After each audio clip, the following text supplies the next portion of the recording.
Assalamualaikum warahmatullahi wabarakatuh, sahabat yang dirahmati Allah. Nabi Isa alaihi salam adalah salah satu nabi yang wajib diimani seluruh umat Islam di dunia. Beliau diutus oleh Allah Subhanahu wa Ta'ala kepada Bani Israel karena kesesatan yang dilakukan oleh kaum tersebut sepeninggal Nabi Musa alaihi salam. Tidaklah sempurna iman seorang Muslim bila tidak mengimani keberadaan salah satu dari 25 nabi-nabi yang memiliki kemuliaan di sisi Allah Subhanahu wa Ta'ala. Pada akhir zaman, Nabi Isa alaihi salam akan kembali turun ke bumi untuk membunuh Dajjal, musuh umat Muslim yang paling ditakuti karena kehebatan fitnahnya. Nabi Isa akan datang kembali ke muka bumi demi menegakkan kebenaran serta memberi petunjuk jalan menuju keselamatan. Selain itu, ia juga membawa misi penting untuk membunuh Dajjal. Dajjal akan menyebarkan fitnah, kemudian berusaha menyesatkan umat manusia agar jauh dari jalan Allah. Tipu dayanya amatlah dahsyat sehingga yang baik akan terlihat buruk. Namun, tahukah Anda mengapa justru Nabi Isa alaihi salam yang ditugaskan Allah Subhanahu wa Ta'ala untuk membunuh Dajjal? Mengapa bukan Nabi Muhammad Shallallahu Alaihi Wasallam yang secara syariat sebagai junjungan seluruh umat Muslim di dunia? Sejatinya, hanya Allah SWT yang tahu alasan mengapa mengutus Nabi Isa untuk membunuh Dajjal. Tapi sebelum lanjut, jangan lupa klik tombol subscribe, like, komen, dan lonceng notifikasi sahabat untuk mendukung channel ini agar terus menyiarkan syiar Islam. Serta silakan tulis harapan sahabat di kolom komentar. Semoga semakin banyak yang mengaminkan, maka makin cepat terkabul. Membuktikan Nabi Isa masih hidup. Alasan pertama yaitu membuktikan bahwa Nabi Isa masih hidup. Bangsa Yahudi dan Nasrani percaya bahwa Nabi Isa dibunuh dan disalib oleh orang-orang Romawi. Namun, sebenarnya Allah Subhanahu wa Ta'ala menyelamatkannya dengan menggantikan peran Nabi Isa alaihissalam kepada orang yang wajahnya diserupakan dengan beliau. Sedangkan Nabi Isa alaihissalam sendiri diangkat ke langit atas izin Allah Subhanahu wa Ta'ala. Karena ucapan mereka orang Yahudi, sesungguhnya kami telah membunuh Al-Masih Isa putra Maryam, Rasul Allah. Padahal mereka tidak membunuhnya dan tidak pula menyalibnya, tetapi yang mereka bunuh ialah orang yang diserupakan dengan Isa. Ini sesuai dengan Al-Quran surat An-Nisa ayat 159 yang artinya, tidak ada seorang pun dari ahli kitab kecuali akan beriman kepadanya Isa sebelum kematiannya. Dan di hari kiamat nanti, Isa itu akan menjadi saksi terhadap mereka. Hal ini membuktikan bahwa tuduhan bahwa Nabi Isa telah disalib oleh kaum Yahudi adalah salah. Sebab selama ini kaum kafir mempercayai bahwa Nabi Isa sudah wafat. Sementara Allah menegaskan dalam firman-Nya bahwa Nabi Isa telah diangkat ke langit sebelum kaum Yahudi membunuhnya. Di hari akhir, Dajjal muncul dengan segala tipu dayanya, kemudian dibaiat oleh kaum Yahudi. Kaum Yahudi juga bersedia menjadi bala tentaranya dengan keinginan membalas dendam terhadap kaum muslimin. Kemudian Allah menurunkan Nabi Isa yang menurut mereka sudah mereka bunuh di masa lalu.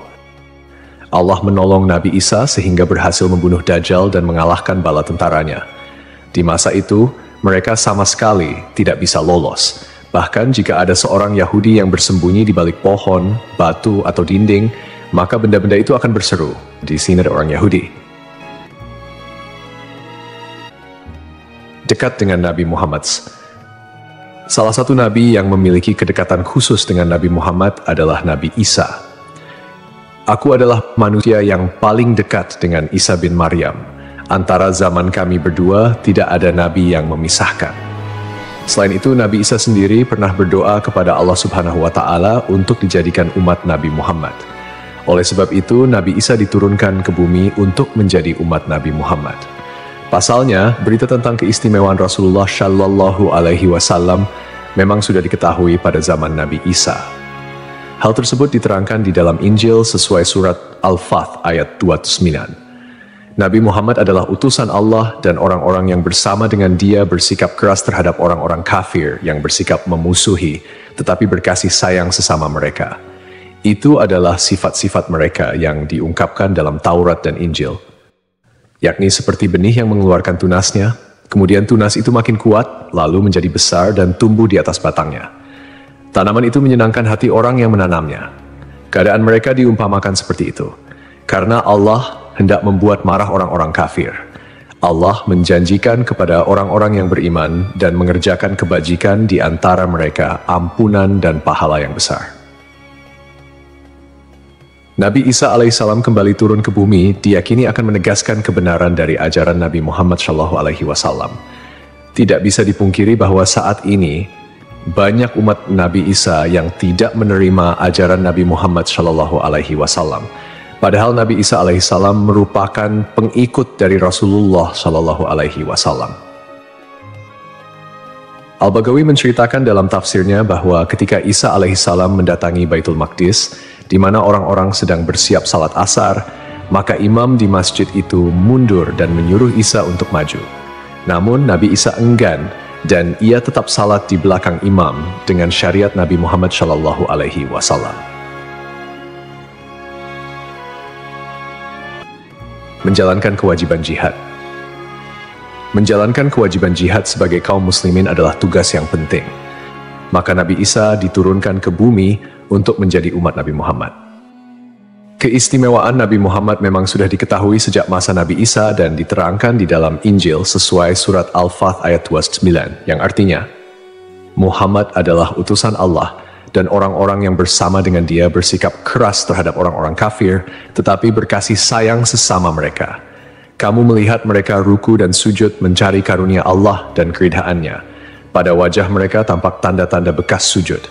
Demikianlah sifat-sifat mereka yang diungkap Taurat dan sifat-sifat mereka yang diungkapkan dalam Injil. Saat Nabi Isa turun ke bumi, Dajjal sudah berada di tengah masyarakat dan memperdaya manusia. Sebagai kaum muslimin, Nabi Isa berkewajiban untuk berjihad melawan Dajjal dan bala tentaranya. Menjalankan kewajiban jihad.